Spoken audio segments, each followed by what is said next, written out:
here on the desk. Thank you so much for joining us as we're continuing to learn more information. We did have that brief update from law enforcement in New Orleans talking about what they know at the point, the postponement of the Sugar Bowl and whatnot. And we're getting just different live pictures in right now from New Orleans as well. As you can see there, just off of Bourbon Street, this attack. We're going to be joined right now to learn more information, to try to glean what this investigation is uncovering and deciphering at this moment. We're going to bring in right now Ashton Pack, a former FBI counterterrorism officer. Thank you so much for joining us here on Live Now from Fox. I know it's a very limited information of what we know right now, but what we're gathering, 10 people killed, dozens more injured. They have identified the suspect. What are you curious about what this investigation is unfolding right now?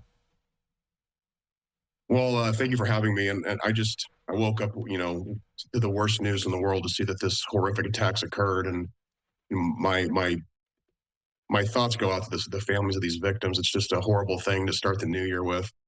But, we were screaming for years back when I was working in counterterrorism investigations to look out for these low-level attacks, vehicle rammings that then kind of turn to a dynamic active shooter event that I think, on the surface of what it kind of appears to be, that's what this was.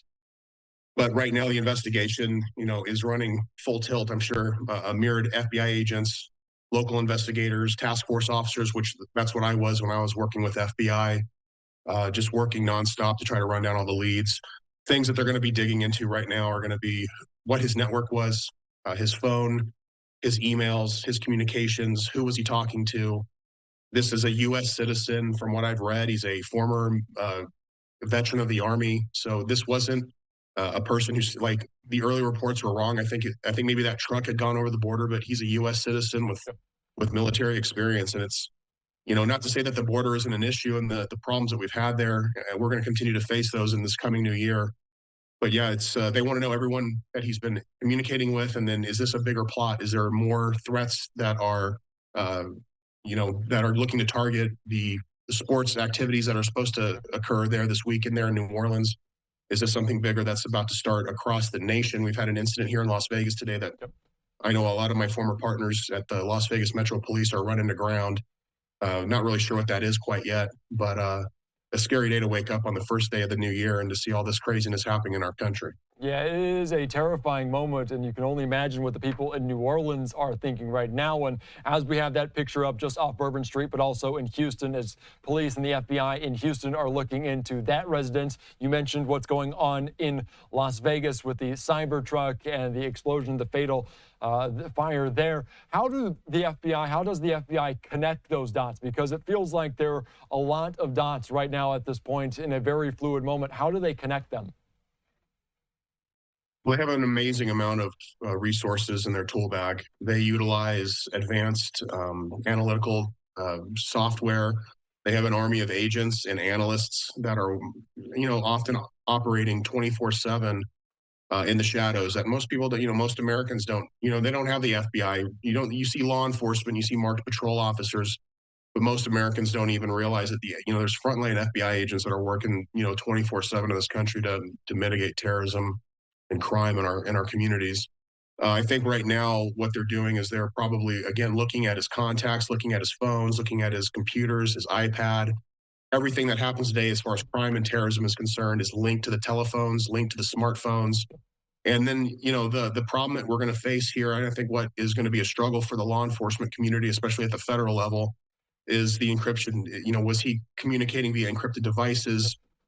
If it's encrypted, they basically cannot get into that. He's a U.S. citizen, so he's going to have the rights of the Constitution. So he's not a foreign person that some of our intelligence community could probably crack into something nation state level that wouldn't fit the bill here.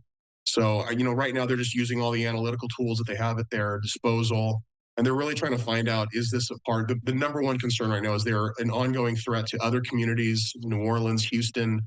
I'm hearing reports of IEDs that have been planted and found and multiple people. Well, again, this is all preliminary. I warn people to take a deep breath, let them run their investigation. I promise you they're working diligently to get this information run to ground and any threats mitigated as fast as they humanly can. Yeah, and you mentioned some of those details there as the FBI and law enforcement. They say they don't believe this driver acted alone. An Islamic State group flag was found in the vehicle's trailer hitch, according to the FBI. I want to ask you about that because you mentioned the fact that this is a U.S. citizen. They did spend time in the United States Army and potentially inspired by foreign terrorist organizations. How concerning is that? And maybe how frequent is it? Is it a rare occurrence to find this happening? Well, terrorism has kind of been in the shadows in the last couple of years. I think a lot of, you saw what happened in Israel last October or an October and a half ago. And I think, you know, we always see it as an issue that's over there. My personal thoughts are we faced this in the days years ago of local homegrown, we call them homegrown violent extremists, U.S. citizens who are just kind of infected with this ideological idea set that they have to go and do this on behalf of this false, religious organization that claims to be some kind of a religious front to Islam.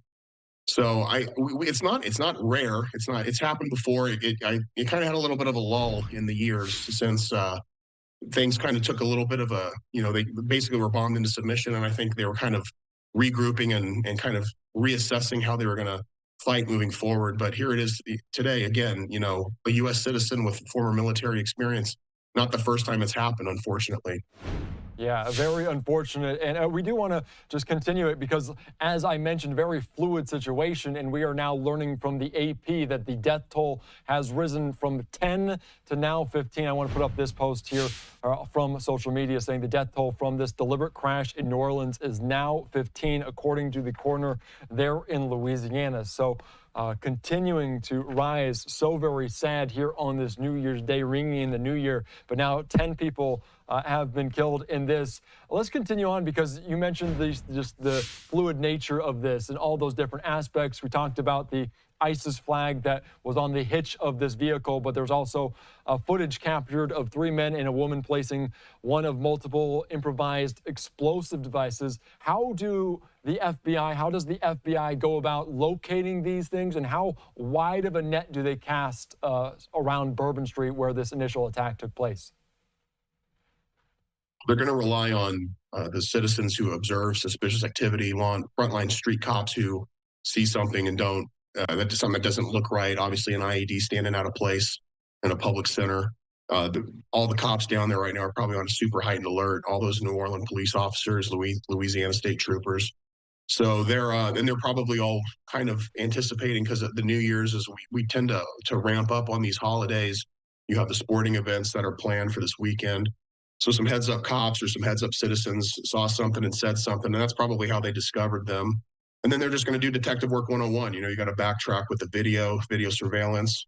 I'm not divulging any specially unknown secret that everyone today is carrying a cell phone in their pocket. The minute that cell phone pings a cell phone tower, they have the tools to get a cell phone tower dumped to find out whose phone was on that tower. Now you'll have to go through and look at, maybe analyze who the potential suspects were from that. They're going to do all that backtracking, pulling video surveillance from local retail businesses and Ring cameras and all that stuff. And any potential other, pieces of data that they find, that they kind of put things together. If you have an actual physical device on the ground, you have to neutralize that device. But that device is going to have forensic evidence on it, DNA, fingerprints, and then that's where your analysts through the crime scene investigations are going to come into, plug that fingerprint, that DNA into the system to try to figure out who these suspects are. And when you look at it, just the amount of people that took to do this attack, when you're talking about 4 or 5 people, could it be even more that we did not notice on Bourbon Street? Is that a concern for law enforcement, that there are people behind the scenes? Yeah, I mean, it sounds like there's a plot here. It sounds like there's probably a cell of people, a team of people that were working, going back, and once the threat is mitigated, the active threat, and suspects are either neutralized or arrested as this investigation continues, they're going to go back and they're going to do a deep dig, kind of an after action report. They're going to want to know things like, were they conducting pre-operational surveillance? Were they down there looking in the days and the weeks before? Were they probing security? Kind of those signs of terrorism that we used to teach back after the 9/11 days. when terrorism was so fresh in this country. We've gone basically a generation now of young people. A lot of those victims who were down there, on Bourbon Street, they weren't even alive when 9/11 happened. Something that's kind of seared in the older generation's brains. This new generation, this younger new generation of Americans, I'm afraid, are going to start to learn this year about the seriousness of what terrorism on the homeland is going to be, between the radicalization on the phones, the devices, the encrypted devices that they can communicate with people, all the way to we've just had a horrifically porous border. That's going to have to get dealt with by an incoming administration, and they're going to have their hands full. Law enforcement is going to have their hands full in 2025. I was literally at the police headquarters last night for a retirement celebration. I spoke with our sheriff, and we both agreed it's going to be a rough year. So, like, for other cops out there, please have your heads on a swivel. And the citizens, keep an eye. You have to see it. You see it, and you have to report it. Yeah, a rough start to 2025, to say the least. And I also want to ask you about what happened there and also the Sugar Bowl that was postponed, because plenty of people in New Orleans, like you mentioned, for the New Year's Eve holiday, but down there for the Sugar Bowl, which has been postponed to 24 hours. The Superdome was put on lockdown as well. The teams were stuck in their hotels. When you have such a large event like that, there's plenty of security things going in place. We know the Super Bowl is going to be there in just over a month's time, and they were at the press conference as well. Can you speak to that and just the nature of the security? And are you surprised that they pushed this Sugar Bowl? And maybe are you not surprised by the fact that it's only 24 hours? Could it be pushed even further? I'm not surprised at all that they pushed it, and I will not be surprised if they unfortunately have to cancel it. Um, I would hate to see that happen. We like to think in our country that we don't let them win by stopping us from enjoying our lives and the freedoms and the liberties that we have here. But unfortunately, when it comes to lives, when it comes to a potential bigger plot that we might be looking at here, they have to make these assessments in real time. And so I have absolutely I was not shocked at all. I think that's a very wise decision to push it. Now, if you have information that the threat is mitigated, contained, it's not an ongoing, that's going to be up to them. That's what they get paid the big bucks for. But I wouldn't want to be in their shoes having to make that call, and God forbid something happen. Yeah, and that is certainly, to say the least. So they pushed it to tomorrow afternoon. Still very preliminary information as that. Can I ask you about just the nature of this? Because when you plan a Super Bowl, a Sugar Bowl, you're having different law enforcement from the federal level on down to the local level. What kind of tasks do they look into? How can they surveil this in 24 hours to make sure everyone is safe? How possible is that?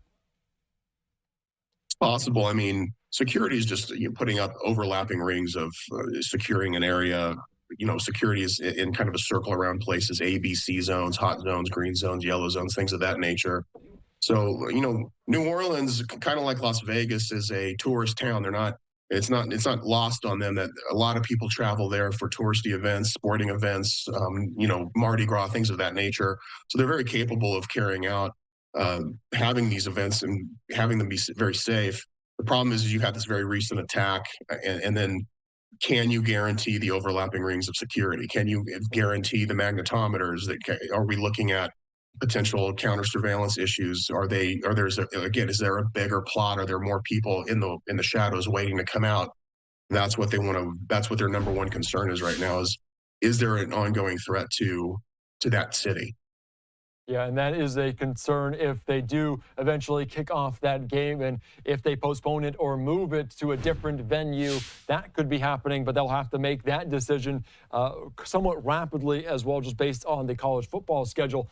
I do want to shift gears a little bit, because we're talking about the events taking place in New Orleans, but what's going on right now in Houston at this residence of a potential suspect, the identity, and he has been deceased, but Shamsud Din Jabbar. What's going on in terms of this? What are they looking into at this home? Could it be for the suspect? Could it be for accomplices? What's the orientation of this? Yeah, it could be any of those. It could be his residence. It could be a person that they believe is linked to him. Obviously, SWAT assets are on scene there. You have heavy armored vehicles with a contingent of local and FBI hostage rescue team, just from looking at the open source images that I've been seeing on the news. So they probably are in the process or have obtained search warrants